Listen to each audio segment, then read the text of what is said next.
Hello and welcome to DDG. Declan Dad Gaming. I'm Dad. I'm your Declan.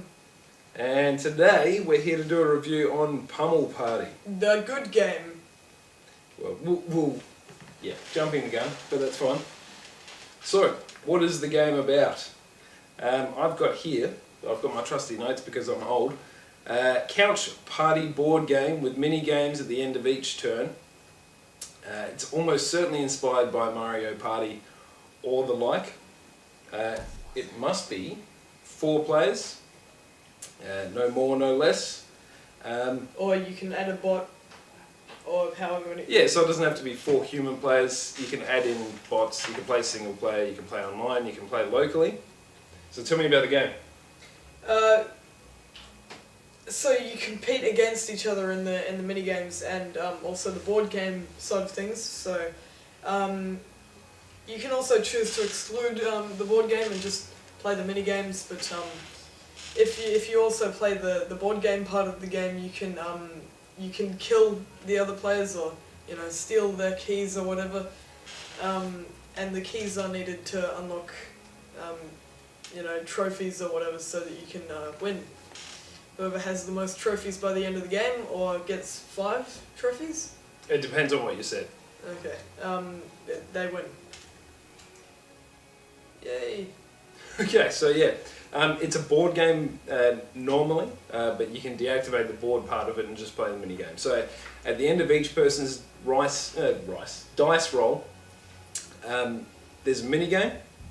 You compete for the sequence in which you have your turn, as well as get some bonus coins and all that kind of thing, and maybe some bonus items as well that can be used on the actual board to annoy the other players on there. Now I think that's pretty much the name of the game really, Pummel Party.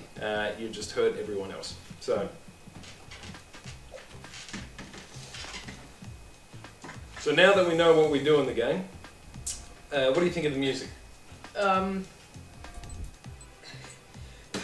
The music in the game, it does vary between the different kinds of mini games that you're playing. I think the music is very fitting for the kind of game that you're playing. It's oftentimes fun to sing along to. Well, not sing, but just do. But it goes well with the game. It doesn't really get repetitive. In my opinion, but yeah. It's strange because it is repetitive music. There's a loop that will keep playing throughout the game, throughout each mini game and whatnot. But he's right. It's actually pretty basic, but it fits the game really well. I thought it was extremely well done. It'd be pretty hard to improve on, in my opinion, anyway. What about sound? So I've got here just pretty much the same as the music.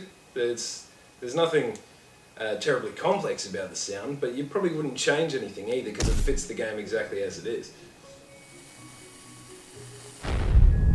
Oh yes, it does. Don't know why he's giving it a thumbs down. I thought it was actually really well done. And the graphics? Graphics, well, they're simple. The game doesn't really have any textures, just sort of blank colours.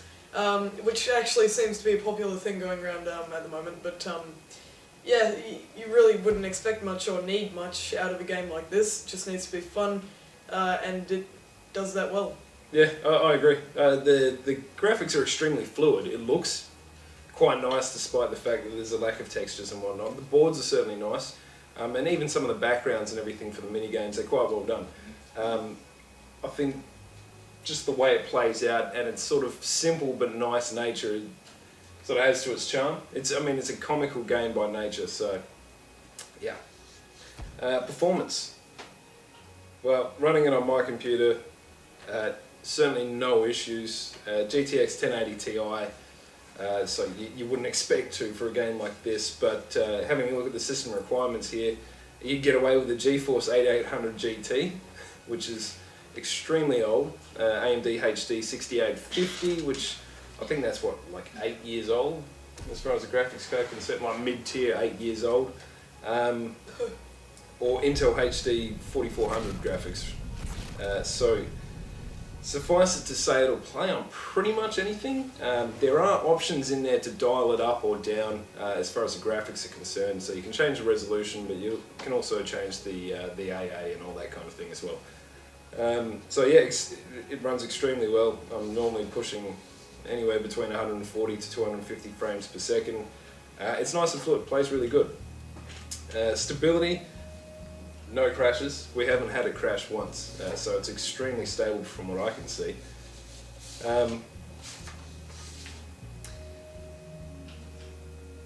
What do you think? Alright, I'll tell you what I think then. So I've got a few notes here, like I said earlier on, because I'm old and I can't remember. The game wastes no time in letting you know that it's going to be some ridiculous fun. The menu is sleek and it's very easy to navigate, very intuitive. Jumping into a local match is easy. I assume jumping into an online match is just as easy, but again, I haven't put that to the test. We just play it here locally, between the three of us, and then add a bot. Which, might I add, the bots in this game, hilarious, right? If you have 3 players, or even 4 players, I would recommend definitely leaving someone else so that you can add botjack, because much fun. People suck, botjack is the best. So botjack is the first bot's name. I don't know any beyond that because we've only played 3 players, so we've just added the one bot. But, it's probably botjack 2. Botjack 2, or botjack-o. I even have a note in here saying the AI bots are hilarious in their own right and can often provide more laughs than an actual human player. But the side note saying botjack feels like part of the family now when we play together, and watching his actions is extremely funny. So yeah. Customising a match is extremely easy, although choice of player, we noted, can be difficult. If you all join at the same time, it can be pretty hard to customise the characters in the way of your name or colour and all that kind of thing. No, they fixed that. Doesn't happen anymore. Happen anymore, yeah. Haven't you noticed? Brandon, they fixed that. No. Don't worry about that, no. Oh yeah, because they fixed it. Yeah, the game plays really well as far as like familiarity with controls go. It's nice and easy, and the turns are often hilarious. So just about anything that happens in that game will probably make you laugh or cry, depending on who you are in it. Who will it appeal to? Who do you think it'll appeal to? Any fan of Mario Party or board game based games like that. If you're a fan of comedy, I'm sure you would love to play this game because you will get a lot of laughs out of it. Other than those, kind of games, I don't really know what else to recommend this to. But if you happen to come across the game, for how much did it originally cost?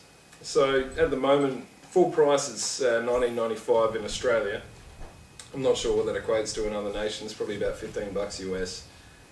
No idea in Euro, 11 something. I don't know. We get the $20. I purchased it for $11.42. What do you think of the value of that?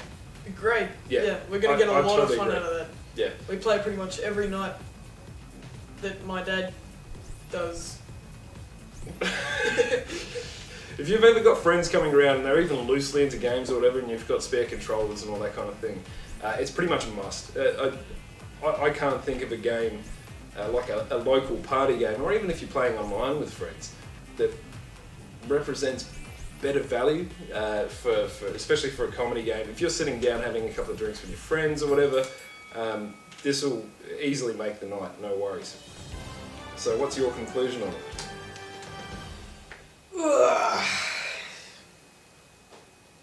It's a very fun and entertaining game.